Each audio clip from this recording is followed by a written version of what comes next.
Okay, so have you ever felt like meeting God? Not to pray, not to ask for something, just to have a conversation, a normal conversation that you would have with your parents or a friend. That kind of a conversation, and to feel a lot of emotions, like what emotions they are going through, and you're just telling them what emotions you are going through, and how grateful you are, and how happy you are. These kind of a conversation. Have you ever felt like doing that? Because yes, I'm going to talk about a few books which has made me closest to God, which has made me see God not as a god but as human, and has made me feel even more connected to them. So the books that we are going to talk about today, and if you will read them too, you will definitely gonna feel more connected to God, and you will not be asking things from him after reading these. You would just be going in front of them and telling them about your life, and you would be grateful for everything that you have. And if we haven't met before, let me take a moment to introduce myself. My name is Tripti, and welcome to One Chapter Better. I love reading books and I talk a lot about books. So if you like to talk about books, if you like to hear stories, know more stories, please subscribe my channel. And if you like my content, please give it a like. So let's start with Shiva. Shiva as a human being, not as a god, from Shiva Trilogy by Amish Tripathi. Here you're going to meet Shiva as a human being, not as a god. And he's a man who has left his home, come to this new land, and has become Neelkant. Yes. And he doesn't know that whether he is capable enough to be the Neelkant or not. He doesn't know whether he is capable to take decisions or fight for these people. But because of the belief of these people, he has become Mahadev, the Neelkant. And that is why he says in this book that if you believe in yourself enough, you all can become Mahadev. We all are Mahadev. You're not going to worship Shiva after reading this book the way you used to. You will want to sit with him, you would want to have conversation with him, and you would want to console him because of the pain he has gone through in this book. And this book came 15 years ago, and it is still literally the best book which has been written by any Indian author.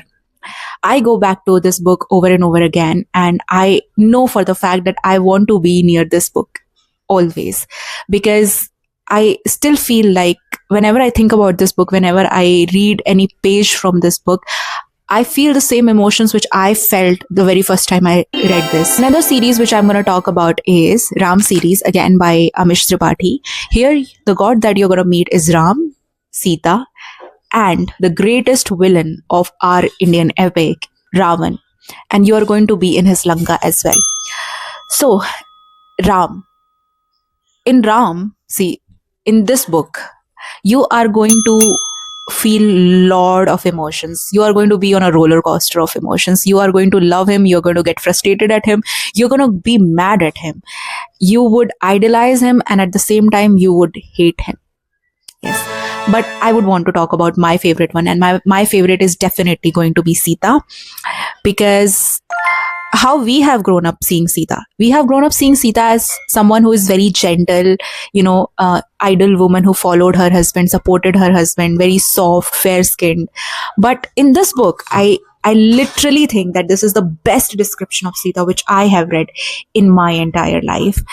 She is tall, brown-skinned, muscular, tactical, powerful, diplomatic.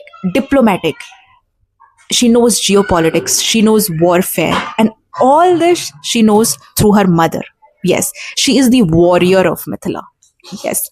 And that is why when the first time Ram has seen Sita, when he encountered her, he did not feel the attraction. He felt like she is someone who should be worshipped.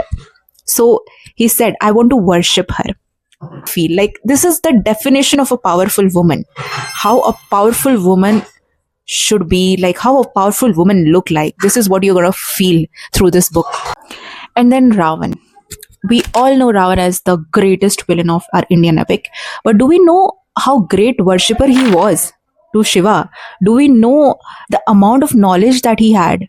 Do we know the way he loved one woman? And do we know Like, what sort of a king he was? He was a very, like, he was a great king. Great king. But through this book, you're going to see Ravan, of course, in his cruelest form, but how he became that cruel, why Ravan became Ravan. Yes, and I am sure, 100% sure, after finishing this book, Ravan, you are going to feel more for this villain than for the hero. So, you have met the greatest villain in the best form. And then we are going to be in Lanka. This is the last part of Ram series, and it is my second most favorite one of this series because this book is full of actions, war, strategy. Every cultural practices has been mentioned so clearly with so much logic that everything is going to make sense to you.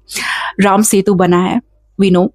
Ram Setu exist करता है, we know. But how? क्या actually में कुछ ऐसा power था कि समुद्र के ऊपर पत्थर तैर रहे हैं? It is so well explained in this book, with backed by engineering, backed by geography and science, that it is going to make a lot more sense to you after reading it. Like, the diplomacy has also been very well explained in this book, like why Vanar Sena went on a war, why not Ayodhya ki Sena went on a war, and whatever you feel as a mythology today, by reading this specific book, Lanka, everything gonna make sense real. Everything is going to feel real after reading this book. So with this series, you are going to meet Ram, you're going to meet Sita, Ravan, and you're going to be in Lanka.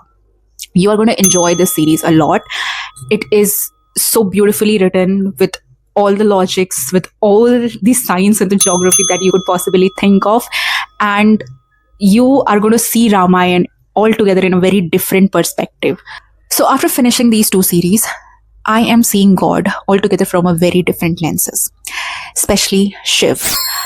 Now, when I go to Shiv, I don't pray, I don't ask for things, I just become very grateful.